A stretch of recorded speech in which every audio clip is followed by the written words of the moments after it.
Station పరిధిలో road ప్రమాదం జరిగింది. ఓ బైక్ను కారు ఢీకొట్టింది. ఈ ఘటనలో ఓ యువకుడు అక్కడికక్కడే మృతి చెందగా మరో యువకుడు తీవ్రంగా గాయపడ్డాడు. చికిత్స నిమిత్తం క్షతగాత్రులను యశోద ఆసుపత్రికి తరలించారు.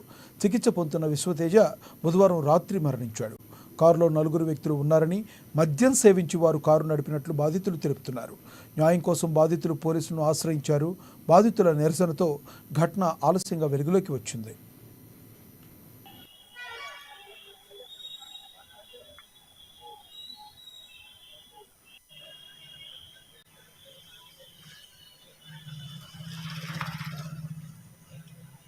బండి మీద నైట్ తిందామని బయటకు వెళ్ళి 12 గంటలకి ఇట్లా ఇన్వర్టర్ కాడ దాటడం అనుకుంటుండే కారు అతివేగం వచ్చి కొట్టేసింది. ఒక బాబు ఇద్దరు సాగుబతిలో ఉంటే ఒక హాస్పిటల్ జాయిన్ చేయలేదు. వాళ్ళు అసలు హాస్పిటల్ జాయిన్ చేసినాక వాళ్ళు వచ్చి చూసింది లేదు, కనీసం ఫోన్ కాలింగ్ కూడా లేదు.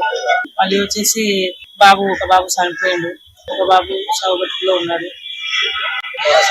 ఆ బాబు ఇంకా బతికేది ఇంకోటి సిగ్నల్స్ ఉన్నాయి అంటున్నారు. అది 100% కోమాల నుంచి వస్తాడని గ్యారెంటీ కూడా ఇవ్వడం లేదు. ఎవరు సహకరించలేదు. జరిగినప్పుడు